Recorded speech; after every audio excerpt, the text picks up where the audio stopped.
Fala pessoal, voltamos aqui então para a nossa última aula aqui do curso de repetitivos. Pretendo abordar ainda um IAC, talvez os entendimentos vinculantes do TRT-12, mas assim, do nosso módulo de repetitivos do TST, atualizado aí. Hoje é dia, vamos ver, 8 de outubro de 2023. A gente encerra tratando do tema 18, justamente o último tema julgado pelo TST, e, na minha opinião, o mais complexo, o mais interessante e o que mais tem cara de cair em prova.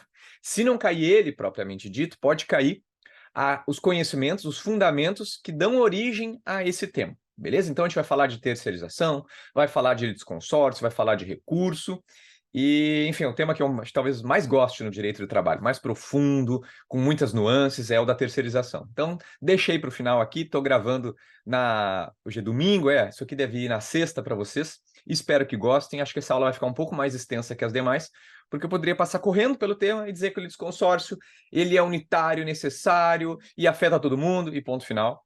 Mas eu acho que aqui vale sim a gente trabalhar de uma maneira um pouco mais lenta, lembrando algumas coisas, porque, como eu disse, pode ser que caia algum detalhe na prova de vocês, seja o tema ou os seus fundamentos. Beleza? Então vamos passar aqui para os nossos slides. São quase 20 slides, porque cada vez que eu começo uma gravação aqui, essa já não é a primeira tentativa, eu penso, faltou uma coisinha.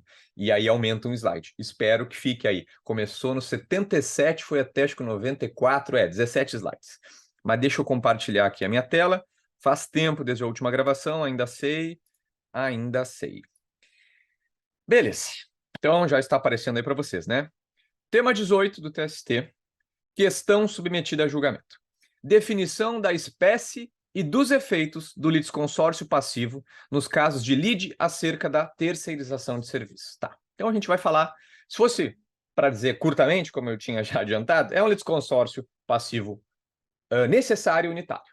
Ele é obrigatório, tem que decidir o TST, tem que entrar com a ação contra a empresa tomadora e contra a empresa prestadora, e ele é também unitário, ou seja, a decisão vai afetar de maneira uniforme os litisconsortes. Tá, mas aqui, professor, não entendi nada, não cheguei nessa parte da matéria ainda, falta pouco tempo para a prova, mas ainda não chegou na parte do litisconsórcio no processo civil, no processo de trabalho. Então, vamos começar devagar, a gente vai passar pelos artigos, e a gente vai passar de início lembrando o que é uma relação de trabalho terceirizado, qual era o entendimento clássico do TST na súmula 331, e o que o STF trouxe recentemente que modificou inteiramente o panorama da terceirização no Brasil, ou pelo menos confirmou um caminho que é contrário àquilo que o TST defendia classicamente. Mas vamos lá, estou falando aqui muito, esse prólogo muito longo, vamos direto para os nossos slides. Então, a princípio, terceirização, definição acerca do litisconsórcio. Prólogo. O que é uma relação de trabalho terceirizado? Espera aí, passei. Então, lembrando para vocês, quando a gente fala numa prestação de serviço a terceiros, que é como chama hoje a Lei 6.019 a terceirização, a gente tem uma estrutura triangular. Por que é triangular? Porque vamos pensar num triângulo assim, então, beleza? Na base aqui o trabalhador, como está aí no slide para vocês. A gente tem três figuras na relação de trabalho terceirizado. A gente tem, classicamente, numa relação de trabalho normal, de emprego, duas, né? É uma relação bilateral. Aqui ela é trilateral. Eu acho que vocês veem o cursor, né? Acabo não interagindo tanto com a tela. Eu tenho aqui, para ilustrar, o meu trabalhador terceirizado, que ele é empregado de uma empresa prestadora de serviços. Então, essa é uma relação entre eles bilateral. Beleza, mas a gente tem aqui uma terceira figura, que é a empresa tomadora. Formam um triângulo. Então, eu tenho uma empresa, que no meu exemplo aqui, a tomadora, que é um banco, e ela quer contratar um serviço de atendimento, né, de operador de telemarketing, alguém para fazer televendas, para entrar em contato com os clientes. Ela poderia contratar diretamente o empregado, colocá-la no banco, mas ela prefere fazer o seguinte: não, eu vou contratar uma outra empresa para que ela me forneça esse serviço. Eu quero terceirizados, eu quero que outra empresa forneça o teleatendimento para os meus clientes. Então, beleza. Eu tenho uma empresa contratante, aqui o banco, ela contrata uma empresa prestadora de serviços, uma empresa de terceirização, e essa empresa de terceirização desloca enfim, dos seus empregados para prestar serviços lá na empresa tomadora. Então, aonde que eu tenho relação de emprego aqui? Entre o terceirizado e o empregado da empresa prestadora. E entre a empresa tomadora e a empresa prestadora, eu tenho um contrato civil. numa lógica de o banco transferiu a atividade de teleatendimento para a empresa prestadora. E a empresa prestadora vai dar o jeito dela de fornecer essa atividade. Claro que nesse contrato civil, o banco pode dizer, não, eu quero que o atendimento funcione das 8 às 20 horas, que tenha pelo menos tantos atendentes. Mas o banco não vai escolher o empregado. Ele pegou essa atividade, que era importante para a atividade bancária, para a atividade, por exemplo, hoje um banco vende seguro, vende...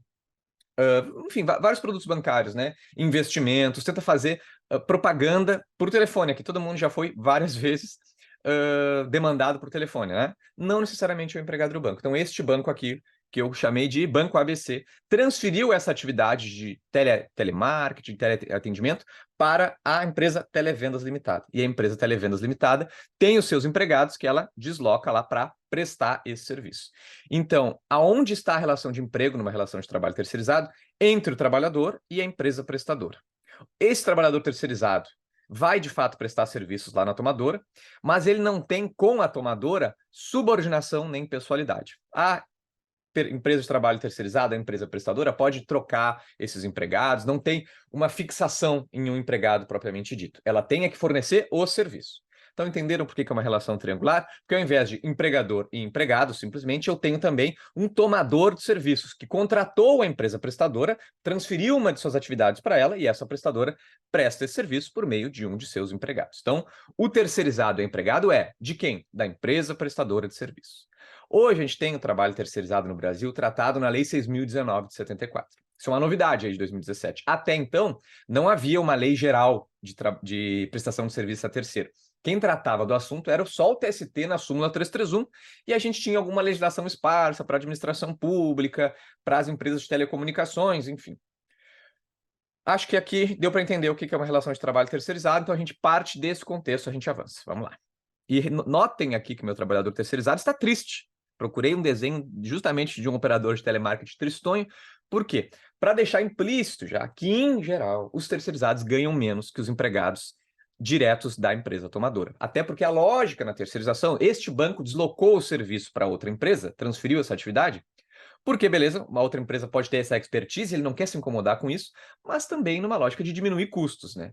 Então, há exceções, é claro que há, mas há bastante estudos dizendo que, em geral, os terceirizados que, por exemplo, trabalham em telemarketing vão ganhar muito menos que os empregados de teleatendimento que trabalham diretamente numa empresa, num banco, por exemplo. Então, o nosso terceirizado aqui está triste porque, em geral, os terceirizados são trabalhadores precarizados, com menos direitos, ganham menos, são mais despedidos, enfim. E eu coloquei ainda aqui o terceirizado de telemarketing, que é uma das profissões mais desgraçadas que existe. Ah, professor, está falando mal da minha profissão, eu sou operador de telemarketing. Não, estou dizendo que é uma das mais pesadas de se trabalhar, que gera maior adoecimento. Quem de nós aqui já não atendeu uma ligação do telemarketing e acabou até destratando o operador por conta daquela insistência? Então, é o tipo de empregado que sofre muita pressão do seu empregador, a empresa prestadora, sofre uma pressão também lá da tomadora, que quer ter ganhos, enfim, e sofre essa pressão, esse maltrato, às vezes, do próprio cliente, que é demandado incessantemente pelos operadores de telemarketing. Beleza, terceirização.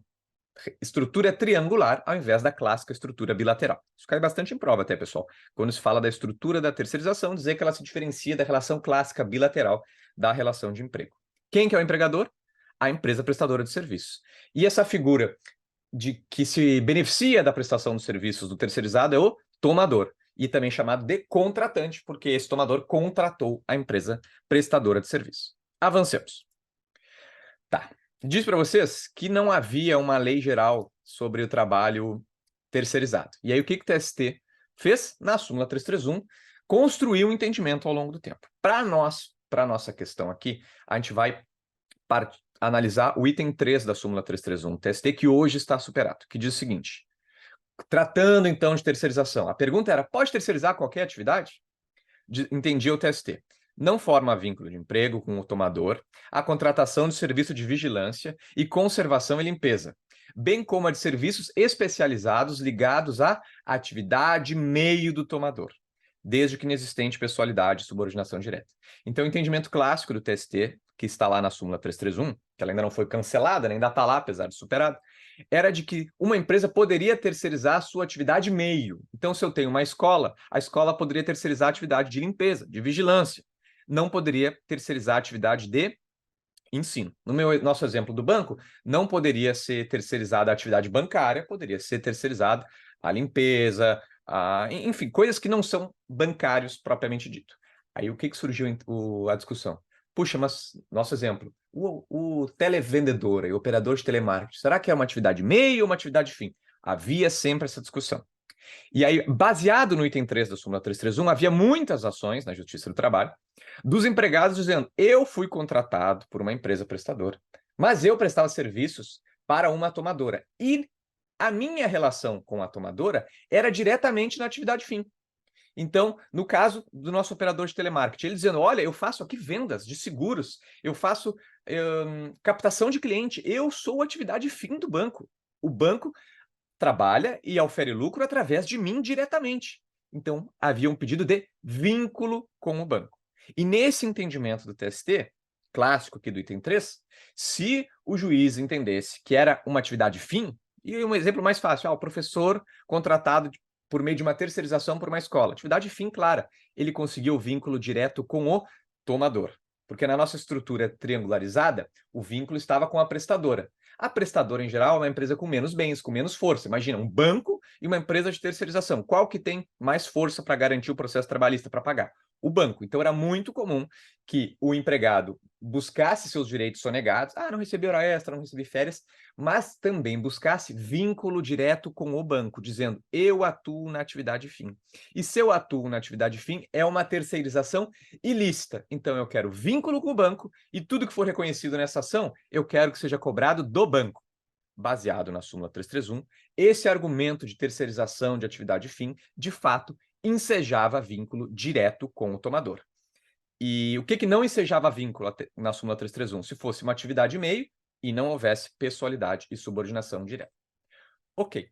Mas essa discussão quanto a caber ou não terceirização de atividade meio, atividade fim, foi parar no STF.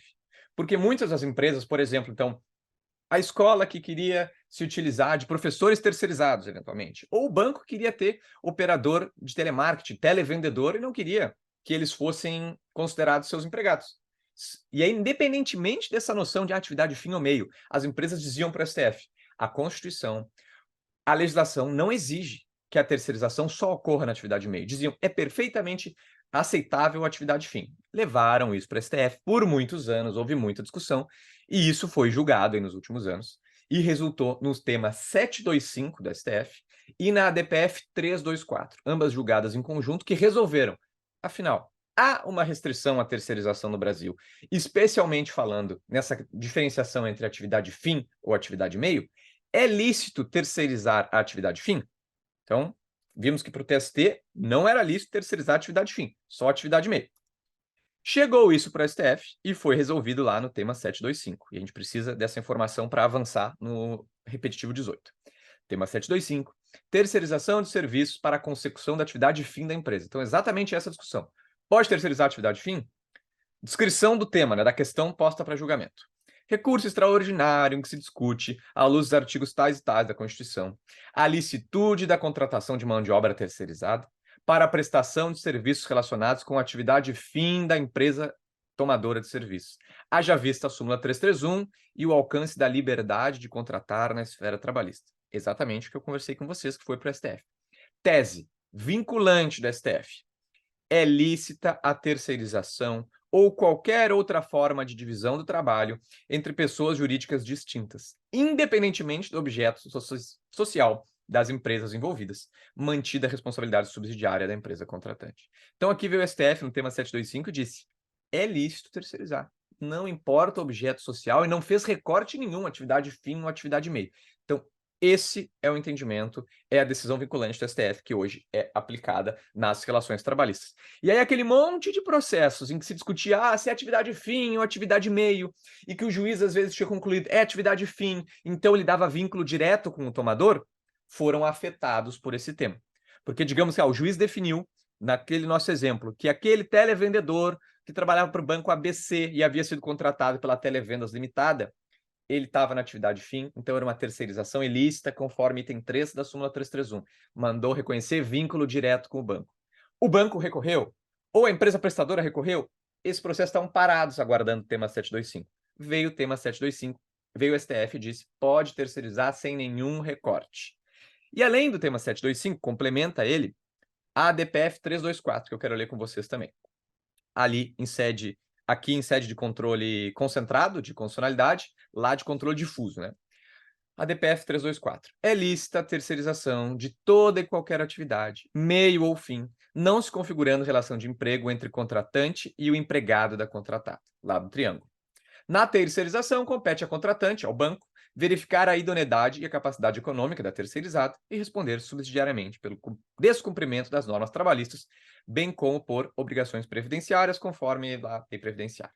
Então, para a prova de vocês, eu acho que é mais possível cair os entendimentos aqui do STF e saber que a súmula 331 está superada. Hoje, pode terceirizar qualquer atividade da empresa? Sim, atividade fim ou atividade meio, o STF reconheceu isso. Há um dever da empresa contratante verificar se a empresa que está sendo contratada é idônea e tem capacidade econômica suficiente. Não está contratando lá uma empresa, né, de fachada que nem tem funcionário. Não, contratando uma empresa direitinho. Mas pode, atividade meio ou fim. Porém, remanesce, e já estava lá na súmula 331, está na lei 6.019, uma obrigação dessa empresa, do banco, no caso, da empresa contratante, que é responder subsidiariamente, caso, de fato, tenham sido sonegados direitos ao empregado e ele não consiga, né, ver o pagamento pela empresa prestadora. Então, não tem vínculo direto, mas há responsabilidade subsidiária. Isso já entendia o TST, entendeu o STF, está na Lei 6.019. Tá? Então, vamos avançar aqui. Aí, ó, peguei... Isso aqui é do texto do repetitivo 8 já. Conclui-se, aí eles estavam analisando o tema 725, falando das decisões anteriores da Justiça do Trabalho, da súmula 331. Conclui-se, ante todo o exposto, que mesmo no período anterior à edição das leis 13.429, que colocou a terceirização na Lei 6.019, e Lei 13.467, que é a reforma trabalhista, que ainda deu mais uma mexidinha, a prática da terceirização já era válida no direito brasileiro, independentemente dos setores em que é adotada ou da natureza das atividades contratadas com terceira pessoa. Então, a decisão do STF, e talvez eu tenha me expressado mal agora há pouco, não foi de que hoje pode terceirizar, porque antes não podia estar na súmula 331. Não, para o STF sempre pôde terceirizar. Sempre pôde. E aquelas decisões da justiça anteriormente, elas passam agora a poder ser desconstituídas. Então, sempre pôde terceirizar, disse o STF, atividade fim ou atividade meio no Brasil. É compatível com a Constituição de 88 a terceirização de atividade meio ou fim. A súmula 331 do TST é inconstitucional, por violação aos princípios da livre iniciativa, artigo 1º, inciso 4 e 170 da Constituição, e da liberdade contratual, artigo 5º, inciso 2 da Constituição. Por conseguinte, até o advento das referidas leis, que colocaram a terceirização na Lei 6.019, em 31 de março e 13 de julho de 2017, respectivamente, reputam-se rígidas as contratações de serviço por interposta pessoa, na forma determinada pelo negócio jurídico entre as partes. A partir do referido marco temporal, então, enquanto não havia Lei 6.019 dizendo que podia, a gente vai ver em seguidinho, terceirizar a atividade ao meio ou fim, já podia. A súmula 331 era inconstitucional. A partir da inserção na Lei 6.019 das disposições sobre terceirização, incide o regramento da nova redação da Lei 6.019, inclusive quanto às obrigações e formalidades exigidas às empresas tomadoras e prestadoras de serviço. Porque aí veio a Lei 6.019 e colocou alguns requisitos ali de capital social, enfim, de formalidades que a empresa prestadora tem que ter. Então, sempre pôde terceirizar. E hoje, eu coloquei aqui também, a gente tem a Lei 6.019, e ela fala expressamente, artigo 4A, considera-se prestação de serviços a terceiros, terceirização, a transferência feita pela contratante da execução de quaisquer de suas atividades, inclusive a sua atividade principal. A pessoa jurídica de direito privado, prestadora de serviços, que possua capacidade econômica compatível com a sua execução. Parágrafo 2º. Não se configura vínculo empregatício entre os trabalhadores ou sócios das empresas prestadoras de serviço, qualquer que seja o seu ramo e a empresa contratante. Ok. Rememoramos aqui o que dizia o TST na súmula 331, o que disse a STF no tema 725 na DPF 324 e o que diz também atualmente o artigo 4º da Lei 6.019, pode terceirizar atividade meio ou atividade fim. Mas isso não faz que magicamente sumam aquele monte de processos que discutiam exatamente a licitude da terceirização de atividade fim. Concordam? Ainda estão lá, muitos deles em grau de recurso, alguns já tinham decisão transitária e julgada, mas vai poder haver agora ação rescisória. Beleza.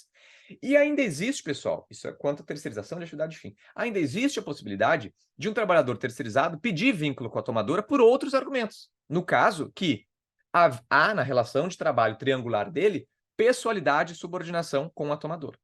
Então, mesmo hoje, após todas essas decisões, um empregado ali, o nosso operador de telemarketing, né, o nosso televendedor, pode pedir vínculo direto com o banco, naquele exemplo, caso demonstre que naquela relação concreta ele não era subordinado, ele não era pessoalmente vinculado à prestadora, mas sim ao banco. Então, será só uma fachada o contrato de terceirização, mas ele não podia substituir, recebia ordens diretas, se faltasse, tomava gancho do próprio banco, etc. Havia subordinação e pessoalidade. Com o banco, ele pode ainda pedir declaração de ilicitude da terceirização e vínculo com a tomadora. Ok. Relembramos tudo isso. Então, temos processo na Justiça do Trabalho falando sobre reconhecimento de vínculo direto com a tomadora por ilicitude da terceirização por conta dessa questão de atividade fim ao meio, e temos ainda outros processos por conta do descumprimento da Lei 6.019 e presença de subordinação e pessoalidade. Aí chegamos, então, à seguinte questão. Quando o empregado entra com ação pedindo vínculo, e aí aqui, a princípio, a gente vai falar dessa possibilidade, pedindo vínculo pelo argumento de terceirização de atividade fim, que a gente sabe que está superado. Primeiro, ele podia entrar direto só com a tomadora? Dizer, olha, eu era empregado aqui da Televendas S.A., Televendas Limitada, mas eu quero reconhecer o vínculo com o banco, Banco ABC S.A. Direto, nem vou entrar com a ação com a Televendas, que nem patrimônio tem, e outra. Não estou nem aí para eles, eu quero provar que a terceirização era de atividade fim, que não podia, eu quero vínculo com o banco. Ele entrava com a ação diretamente com o banco, com a tomadora. Isso era aceito. Havia uma discussão, beleza? Mas, em muitos casos, era aceito. Olha, só quis entrar aqui, não tem problema. O banco não pedia intervenção de terceiros ou não era admitida da empresa prestadora de serviço. A prestadora nem sabia do que estava tratando. Enfim, cabia essa ação direta com relação à tomadora. Isso foi para discussão no TST. Podia entrar direto? E por quê? Se podia, era que é um litisconsórcio facultativo. Significaria que, olha, poderia entrar com as duas, entrou só numa porque o litisconsórcio é facultativo. Então, essa é a primeira discussão. Definição da espécie e dos efeitos do litisconsórcio passivo. O que é o litisconsórcio passivo, pessoal? Eu entro com a ação com relação a duas empresas. Elas são litisconsórcios. Elas estão no polo passivo, um litisconsórcio passivo. Tá, deixa eu ler a primeira tese aqui do TST. Tese firmada. Nos casos de lides decorrentes da alegação de fraude, sob o fundamento da ilicitude da terceirização de atividade fim, o litisconsórcio passivo é necessário e unitário. Então, essa discussão, podia entrar só com uma e não importava a outra? Não, é um litisconsórcio necessário. E a gente vai ver a definição aqui na lei do litisconsórcio. Artigo 114. Nossa, tá, eu vou alterar aí para vocês. O litisconsórcio será necessário por disposição de lei ou quando a natureza da relação jurídica controvertida, pela natureza da relação jurídica controvertida, a eficácia da sentença depender da citação de todos que devam ser litisconsórcios. Então, aqui no slide ainda vai estar o constitucional, acho que foi o corretor aqui que mexeu. Mas o que é o litisconsórcio necessário? Quando a lei exige que entre com a ação contra os dois, ou quando a relação jurídica controvertida exige que, para que a sentença seja eficaz, ambas as partes sejam citadas para responder o processo. Então, veio lá o TST e disse, primeiramente, que numa relação de trabalho terceirizado, quando o empregado quer vínculo com a tomadora e alegava a terceirização de atividade fim, era um caso de litisconsórcio necessário. Mas não há nenhuma lei obrigando. Mas eles entenderam que a relação jurídica no trabalho terceirizado, a natureza dessa relação, obrigava a ambas as empresas serem citadas, ou seja, ambas serem trazidas para o polo passivo da relação processual. Então, ele é necessário, diz lá, e também unitário. E aí está aqui no 116. O litisconsórcio será unitário quando, pela natureza da relação jurídica, o juiz tiver de decidir o mérito de modo uniforme para todos os litisconsórcios. E acho que agora que a gente sabe, inclusive, que pode terceirizar qualquer atividade, mas eu acho que faz sentido, né? Se eu quero... Está aqui o nosso triângulo. Eu quero reconhecer que o vínculo era com o banco. De alguma forma, eu vou estar também afetando o vínculo com a prestadora, no momento que eu digo que esse vínculo é fraudulento. Então, hoje, o entendimento era que tinha que colocar as duas para responder, porque ambas estavam sendo afetadas. Essa relação jurídica terceirizada exigia necessariamente o litisconsórcio. E no momento, isso é o fato dele ser necessário, e no momento que há essa decisão, reconhecendo ou não a fraude, Afeta ou não afeta a empresa prestadora também? Ela não vai também se submeter da mesma forma que a tomadora a essa decisão? Vai. Então, é um litisconsórcio unitário. Necessário, porque é obrigatório, e unitário quanto aos seus efeitos. Vamos voltar ali, que o TST termina a explicação. Necessário, porque é manifesto o interesse jurídico da empresa de terceirização em compor essas lides e defender seus interesses e posições, entre os quais a validade dos contratos de prestação de serviços terceirizados e, por conseguinte, dos próprios contratos de trabalho celebrados. Então, é necessário. E é também unitário, pois o juiz terá que resolver a lide de maneira uniforme para ambas as empresas, pois inscindíveis para efeito da análise de sua validade jurídica os vínculos materiais constituídos entre os atores da relação triangular de terceirização. TST, se eu discuto a existência de um vínculo direto com o tomador, por entender ilícita a terceirização aqui, o meu vínculo com a prestadora, eu tenho que colocar os dois no processo, litisconsórcio necessário, e ambas as empresas vão estar sujeitas uniformemente a essa decisão, litisconsórcio necessário e unitário. Beleza, matamos o principal aqui, que é o item 1. Seguimos. E aí eu tenho aqui um pedaço ainda lá do repetitivo 8 que fala sobre isso. Acho que vale a gente ler.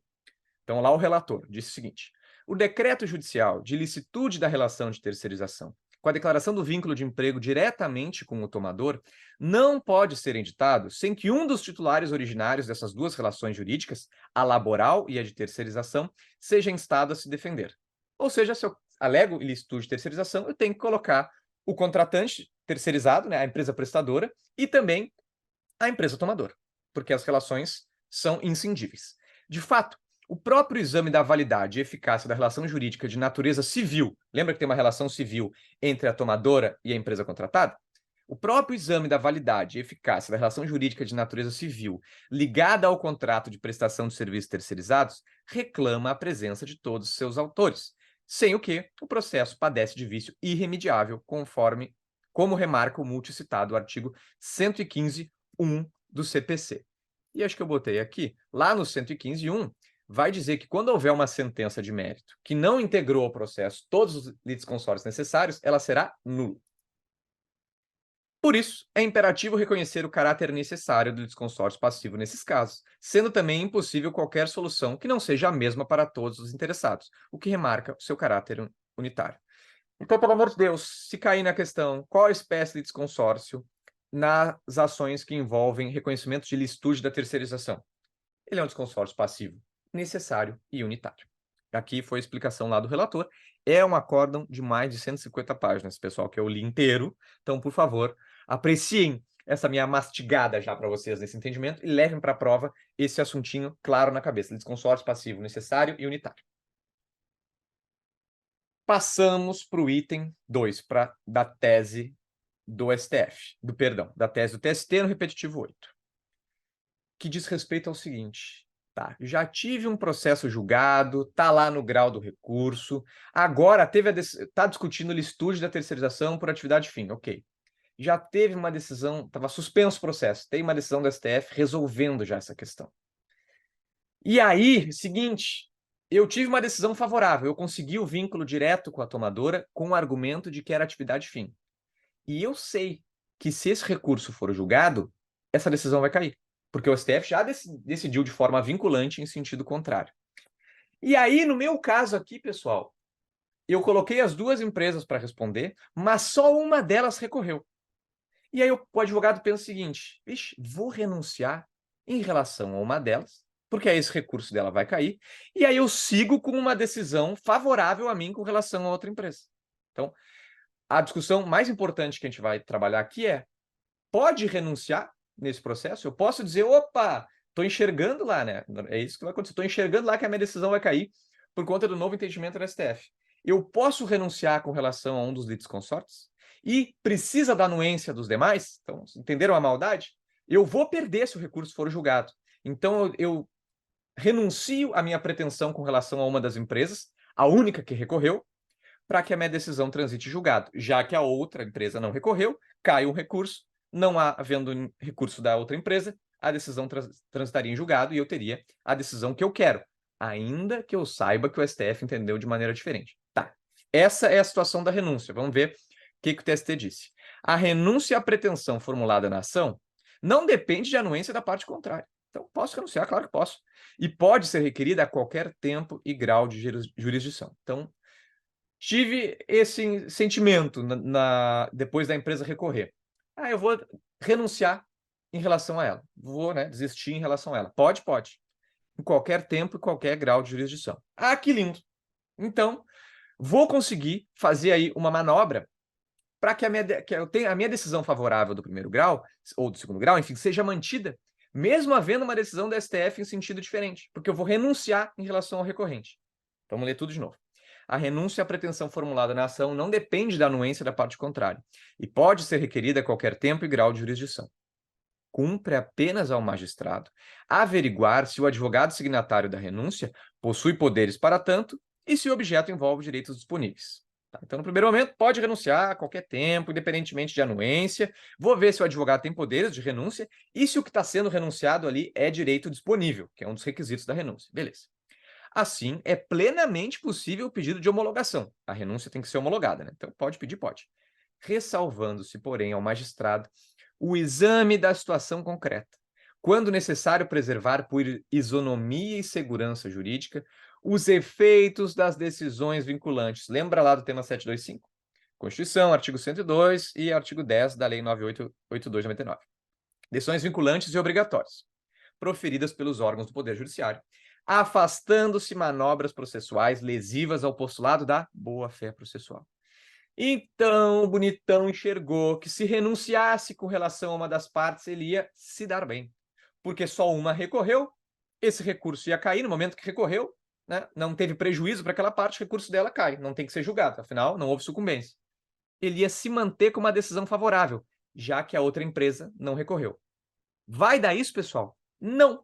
Porque ao mesmo tempo que o item 2 diz que pode renunciar, que não depende de anuência, que pode ser qualquer tempo e grau, que só precisa olhar se o advogado tem poderes e se são direitos disponíveis, ele diz que cumpre ao magistrado analisar se não está havendo manobras processuais lesivas ao postulado da boa-fé processual. Então, o magistrado pode analisar, opa, neste caso concreto, essa renúncia aqui visa fugir de uma alteração no recurso por conta da decisão do STF. Então, o magistrado ficará ligado com relação a isso. Pode pedir, é tranquilo, mas cumpre ao magistrado analisar para que não haja uma manobra processual que faça com que o entendimento vinculante e obrigatório do STF deixe de ser observado. Aí eu peguei aqui um pedacinho do acórdão de novo. Diante do novo direcionamento causado pelos citados precedentes de efeito vinculante, as chances de improcedência dos pedidos na fase recursal se modificaram.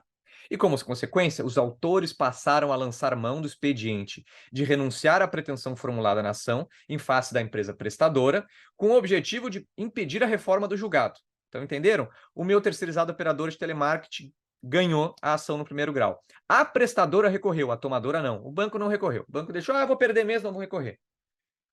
O operador de telemarketing, o advogado dele, então, renuncia com relação ao empregador para ficar com uma decisão tranquila com relação à tomadora que não recorreu, É exatamente disso que está dizendo o TST. Então, lançar mão do expediente e renunciar à pretensão formulada na ação em face da empresa prestadora com o objetivo de impedir a reforma do julgado, o que ensejou a adoção de distintos procedimentos pelo ministro dessa corte. Lá no TST, cada turma estava decidindo de um jeito, em especial por considerarem de modo diferente a espécie de litisconsórcio existente. Assim, a jurisprudência que até então se mantinha pacificada revelou-se dividida em relação aos desdobramentos da mesma questão. Outra parte aqui a gente não precisa ler agora. Basicamente, aqui o TST disse, então, o que estava acontecendo, essas renúncias como manobras processuais, e que cada turma lá do TST estava decidindo de um jeito. Umas dizendo, renunciou, não tem nada que fazer, transitou em julgado.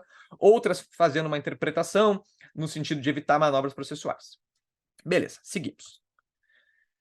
Item 2.1, lá das teses. A gente leu o item 1, que fala com a espécie do desconsórcio. A gente falou do item 2, que falou do cabimento da renúncia e da história das manobras processuais. Agora, subitens 2.1 e 2.2. 2.1. Depois da homologação, parte autora não poderá deduzir pretensão contra quaisquer das empresas, prestadora, contratada e tomadora contratante, com o suporte na ilicitude da terceirização de atividade fim, sendo essa a sua causa de pedir. 2.2. O ato homologatório, uma vez praticado, acarreta a extinção do processo e, por ficção legal, resolve o mérito da causa. Está lá no 487, que a homologação da renúncia é extinção do processo com resolução do mérito. Produz coisa julgada material, atinge a relação jurídica que deu origem ao processo e somente é passível de desconstituição por ação rescisória ou impugnação à execução ou embargos à execução, e acarretará a perda do interesse jurídico no exame do recurso pendente de julgamento. Tá. Então, pode renunciar? Pode. O juiz pode homologar essa renúncia? Pode, mas ele só vai fazer isso sem analisar o contexto a fim de evitar manobras processuais. Mas não houve esse problema aí, o juiz homologou a renúncia. Quais efeitos? O autor não vai poder deduzir pretensão contra nenhuma das empresas. Não é um litisconsórcio unitário, então renunciou, beleza, mas não pode deduzir pretensão contra nenhuma delas. Ah, mas ele só tinha entrado com relação a uma. E ele renunciou lá a essa ação, ao seu direito, e vai entrar com um processo em relação a outra. Não pode.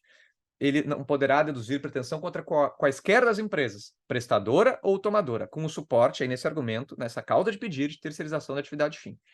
E havendo, então, essa homologação, ela extingue o processo com resolução do mérito e produz coisa julgada material, porque ela atinge o quê? A relação jurídica da terceirização. Nesse caso, a homologação da renúncia, ela atinge o triângulo como um todo. E aí, para depois, se quiser desconstituir essa ação, só por ação rescisória, ou se estiver no âmbito da execução, por impugnação à execução ou embargos. E acarreta a perda do interesse jurídico no exame do recurso pendente de julgamento. Renunciou, perdeu o interesse jurídico no eventual recurso. Item 3. Em sede de mudança de entendimento dessa Corte, por força da unitariedade imposta pela decisão do STF, porque todo esse entendimento, que era um desconsórcio unitário e necessário, veio a partir do tema 725. Tá. A ausência de prejuízo decorrente da falta de sucumbência cede espaço para a impossibilidade do reconhecimento da licitude da terceirização. Complexo, vamos seguir. Sendo assim, como litisconsorte necessário, a empresa prestadora, que apesar de figurar no polo passivo, não sofreu condenação, possui interesse em recorrer da decisão que reconheceu o vínculo de emprego entre a parte autora e a empresa tomadora de serviço. No nosso exemplo, vamos pensar que é o seguinte: entrou com a ação contra os dois, pedindo somente o seguinte: reconhecimento de vínculo com o tomador. Veio a decisão e reconheceu vínculo com o tomador. A princípio, prejudicou a prestadora? Não. Quem sucumbiu? A tomadora. Ela é que deve ter se defendido dizendo que não havia vínculo, e ela é que tomou uma condenação. Anotar, reconhecer, pagar os direitos. A prestadora não perdeu, porque ela não foi atingida por essa condenação. E aí havia um entendimento que, se ela não sucumbiu, ela não pode recorrer. Veio o TST e disse o seguinte: olha, realmente, nesse caso, que a sentença ela apenas reconheceu o vínculo, não há um prejuízo para a prestadora, que já era a empregadora formal. Mas a ausência de prejuízo decorrente da falta de sucumbência, nesse caso específico, cede espaço para a impossibilidade do reconhecimento da licitude da terceirização. Então, nessa situação, ainda que a prestadora não tenha sido prejudicada pela decisão que só reconheceu o vínculo, ela pode recorrer. É isso que está dizendo aqui o item 3. Como litisconsorte necessário, a empresa prestadora, que apesar de figurar no polo passivo, não sofreu condenação, então, a rigor ela não havia sucumbido, ela pode sim recorrer, ela possui interesse recursal da decisão que reconheceu um vínculo de emprego entre a parte autora e a empresa tomadora de serviço. Ela estava, de alguma forma, sendo afetada, e ela agora, com essa decisão do STF, ela pode recorrer e modificar essa situação jurídica. Então, ainda que ela não tenha perdido no processo, porque a condenação foi com relação à tomadora, ela pode recorrer, porque a ausência de sucumbência cede espaço para a impossibilidade de reconhecimento da licitude de terceirização, nesse argumento, terceirização de atividade fim. Ok, quando a gente for fazer o nosso resumo lá, vou até pausar o vídeo para dar uma respirada e depois fazer o resumo com mais energia. Coloquei isso de uma maneira mais clara. Item 4. Diante da existência de litisconsórcio unitário e necessário, a decisão obrigatoriamente produzirá idênticos efeitos para as empresas prestadoras e tomadoras de serviço no plano do direito material. Não é litisconsórcio unitário? A gente não reconheceu que era necessário unitário? Essa decisão que reconhece, ou, no caso, não reconhece o vínculo com a tomadora, afeta ambos, né? Logo, a decisão em sede de juízo de retratação, mesmo quando apenas uma das reclamadas interpôs o recurso extraordinário, alcançará as litisconsortes de maneira idêntica. Então, aqui era uma situação bem específica. Isso aqui subiu, foi lá para o TST, reconheceu que a terceirização era ilícita, e aí só uma das empresas mandou um recurso extraordinário para o STF. Aí no TST, em juízo de retratação, só vai poder ser modificado o panorama com relação a que recorreu, já que se a outra não meteu um extraordinário, não tem o que modificar com relação a ela. Negativo. Como agora se reconhece que é um litisconsórcio unitário, mesmo que apenas uma tenha tentado subir com um extraordinário para o STF, o juízo de retratação do TST afetará ambas. Então, é um litisconsórcio unitário. Esse eventual juízo de retratação do TST em relação a apenas um único recurso extraordinário afeta ambas. Acho que aqui vocês entenderam. Estou fazendo um link agora. Basicamente, tudo isso é para dizer é necessário, unitário, todas vão ser afetadas pela decisão e ambas podem recorrer, ainda que a princípio não pareça ter havido um prejuízo. Porque quando eu reconheço a ilicitude da terceirização, por mais que só estou tratando dessa parte aqui do triângulo, a outra parte se abala também. Vocês concordam? Quando eu digo que era uma relação fraudulenta, que na verdade o vínculo de emprego era com a tomadora, eu estou dizendo que aquele vínculo com a prestadora, ele era também fraudulento. Então, hoje esse é o entendimento, não tem como falar que só está se analisando um dos lados do triângulo. Eu ia falar agora aqui, tem um termo matemático para os lados do triângulo, né? Mas não, cateto é outra coisa, hipotenusa é outra. Enfim, não posso eu tratar apenas de um dos lados do triângulo. Quando eu estou tratando de relação de trabalho terceirizado, ambos os lados, todo o triângulo é afetado, porque é um litisconsórcio necessário e unitário. Então, mesmo quem não perdeu vai poder recorrer para ver implementado o novo entendimento do tema 725, e mesmo quem não recorreu para o STF vai ser afetado num juízo de retratação do TST que venha a aplicar esse novo entendimento. Então, o nosso resumo. A gente falou do tema 18, que fala sobre lides que envolvam o tema terceirização de serviço. E, a princípio, é para definir a espécie de litisconsórcio e os seus efeitos. Para marcar certo na prova, é um litisconsórcio passivo necessário e unitário. Beleza? Litisconsórcio passivo necessário e unitário. O que significa que quando o trabalhador terceirizado entra com a ação para discutir a licitude da terceirização, ele tem que entrar contra as duas pontas aqui do triângulo. Contra a empresa tomadora, no nosso exemplo, o banco, e também a empresa prestadora. Por isso ele é necessário, por conta da natureza dessa relação jurídica triangular que é a terceirização. E ele também é classificado como unitário em relação aos seus efeitos. Ambos os litisconsórcios passivos estarão sujeitos uniformemente àquela decisão tomada no processo. Então, aqui a primeira parte do resumo. Lides decorrente da alegação de fraude sob o fundamento ilicitude da terceirização da atividade fim, que a gente viu que o TST entendia antes, que era uma distinção importante para ver se era uma terceirização lícita ou ilícita, e que agora, tema 725, não importa. Lei 6.019, a DPF 324, não importa se é atividade meio ou fim. Mas ok. Lides decorrente da alegação de fraude sobre o fundamento de ilicitude da terceirização da atividade fim. É um litisconsórcio passivo necessário e unitário. Por que necessário? Porque é manifesto o interesse jurídico da empresa de terceirização na defesa dos seus interesses, a validade dos contratos de prestação de serviços terceirizados e, por consequência, dos contratos de trabalho celebrados. Não sei se eu deixei tão claro quanto eu gostaria, mas imagina, se eu sou uma empresa de terceirização, eu tenho sim o interesse de que o meu contrato de trabalho com o meu empregado seja reafirmado válido pela justiça. Do contrário, todo o meu ramo da atividade econômica aqui pode estar sob risco, né? Então, é um litisconsórcio necessário porque a empresa prestadora tem interesse jurídico na defesa de seus interesses e posições. E ele é unitário, porque o juiz terá que resolver a lide de maneira uniforme para ambas as empresas. Eis que, inscindíveis, inseparáveis, indissociáveis para efeitos de sua validade jurídica, os vínculos materiais constituídos entre os atores da relação triangular de terceirização. Então, litisconsórcio passivo, necessário e unitário. 2. Quanto à renúncia. Renúncia à pretensão formulada na ação. Ela não depende da anuência da outra parte. Ela pode ser requerida a qualquer tempo e grau de jurisdição. E o magistrado, formalmente, ele vai avaliar o quê? Se o advogado tem poderes para renunciar e se o objeto do processo envolve direitos disponíveis, que é um requisito para renúncia. Beleza. Porém, aliás, Assim, plenamente possível o pedido de homologação judicial do pedido de renúncia, mas o magistrado vai ter que estar ligado na situação concreta. Ele vai examinar a situação concreta quando necessário para o quê? Preservar, por isonomia e segurança jurídica, os efeitos das decisões vinculantes e obrigatórias do Poder Judiciário.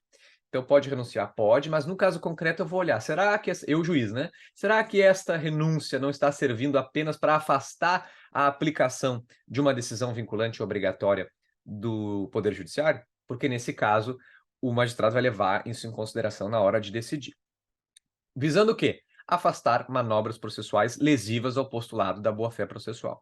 Numa questão, eu imagino que possa primeiro cobrar que, não, a renúncia nesse caso tem que ter anuência. Não tem, é sem anuência, qualquer tempo e grau de jurisdição, vai averiguar só lá as formalidades, mas também tem que ver se no caso concreto não era para servir de manobra processual lesiva à boa-fé. 2.1. Após a homologação. Não, mas teve a renúncia e foi homologada. O autor não pode deduzir pretensão contra qualquer das empresas, seja a prestadora ou a tomadora do trabalho terceirizado, com suporte na mesma causa de pedir. Então, entrou com a ação só com relação a uma, renunciou em relação a ela, não pode também entrar com uma nova ação em relação a outra com a mesma causa de pedir, ilicitude da terceirização de atividade fim. Esse ato de homologação da renúncia extingue o processo com resolução do mérito, artigo 487.3 do CPC, produz coisa julgada material, atinge a relação jurídica que deu origem ao processo e somente vai poder ser desconstituído por ação rescisória, impugnação à execução ou embargos à execução. E ainda acarreta a perda do interesse jurídico no exame do recurso pendente de julgamento, que é uma questão mais processual, não acho que é o foco para uma questão de prova. Isso que seria mais os efeitos da renúncia homologada em juízo. O mais importante aqui, sobre essa mudança de entendimento do TST, que antes divergia se era um litisconsórcio facultativo ou se ele era necessário, pendendo mais para entender que ele era facultativo, que o cara podia escolher a empresa que ele ia entrar, se entrar contra uma ou contra as duas. Bom, essa mudança de entendimento, que agora é pela unitariedade do litisconsórcio, e ela se deu em razão da decisão do STF, ela faz, aqui eu troquei a ordem das informações, faz com que se reconheça o interesse recursal da empresa prestadora, que apesar de figurar no polo passivo, não havia sofrido condenação. Lembra aquela conversa? Só condenou o reconhecimento do vínculo aqui, então não prejudicou a prestadora. Ela não pode recorrer, afinal ela não perdeu, ela não sucumbiu. Aí o TST disse, não, ela tem sim interesse jurídico de recorrer, mesmo que ela não tenha sucumbido. Por quê? Nesse caso, que houve uma decisão que reconheceu o vínculo entre autor e tomadora, a ausência de prejuízo à prestadora, decorrente da falta da sucumbência, cede espaço à impossibilidade de reconhecimento da ilicitude da terceirização. Então, ainda que ela não tivesse sofrido nenhum prejuízo, em tese, ante a essa nova decisão acerca da licitude da terceirização da atividade fim, se permite que a prestadora que não sucumbiu recorra. Beleza? Então não há aquela análise de ela não perdeu, então não pode recorrer. Vai poder sim. E 4. Diante de um litisconsórcio unitário e necessário, essa decisão no processo envolvendo a terceirização da atividade fim produz efeitos idênticos para a prestadora e tomadora no plano do direito material. Aquela história de vai analisar o triângulo como um todo. Logo, se a gente tem uma decisão para o TRT, depois uma decisão do TST, recurso extraordinário para o STF, aí agora o STF entendeu, né, conforme o tema 725. O TST resolve mudar o entendimento dele, se retratar. Esse juízo de retratação vai atingir só quem recorreu, caso apenas uma das empresas houvesse recorrido para o STF? Não, atingirá ambas. A decisão em sede de juízo de retratação, mesmo quando apenas uma das reclamadas interpôs recurso extraordinário, alcançará as litisconsortes de maneira idêntica, prestadora e tomadora nesse caso. Tudo isso, pessoal, envolve a noção de que o entendimento acerca da terceirização de atividade fim era outro, era de que não podia e se aceitava que entrasse com ação em relação a apenas uma das empresas.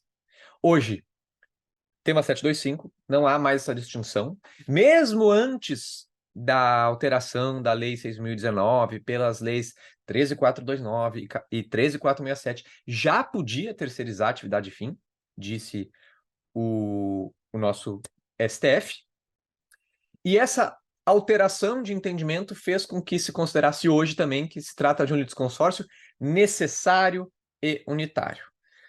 Beleza, pessoal? Aqui fomos para um lado, fomos para o outro, mas acho que a gente passou várias vezes por todos os assuntos. É o tema que eu mais me detive, porque, como eu já disse também, é o que eu acho que tem mais cara de prova, o mais interessante e o que a gente consegue passear bastante pelo direito material do trabalho, no que diz respeito aos requisitos da terceirização, e também passear um pouquinho aqui no processo de trabalho, no processo civil, quando a gente fala de renúncia, quando a gente fala de espécies de litisconsórcio. Era isso. Eu ainda vou gravar sobre IAC, apenas o IAC número 2, e talvez alguma coisinha específica do TRT 12. Mas fechamos aqui o nosso curso, nosso módulo de repetitivos do TST. Espero que tenha sido bastante proveitoso para vocês. Para mim, tem sido muito legal, tem sido muito benéfico também ter que dar essa aula, porque a gente estuda de verdade o tema, né? Então eu tinha uma noção de alguns dos assuntos, mas não havia aprofundado. Aprofundei aqui para discutir com vocês. E é isso. A gente aqui no Papa fica à disposição. Eu, Marcel, fico à disposição também. E espero que a gente tenha aí mais cursos, mais encontros e mais troca, tá bem? Quem puder aí, eu nunca peço isso, mas eu vejo hoje como faz diferença para a gente quando disponibiliza no YouTube. Se puder curtir o vídeo, mandar para outras pessoas que vão fazer essas provas de concurso, a gente agradece. Essa divulgação, com certeza, engrandece o nosso trabalho. Beleza? Fico à disposição. Até a próxima.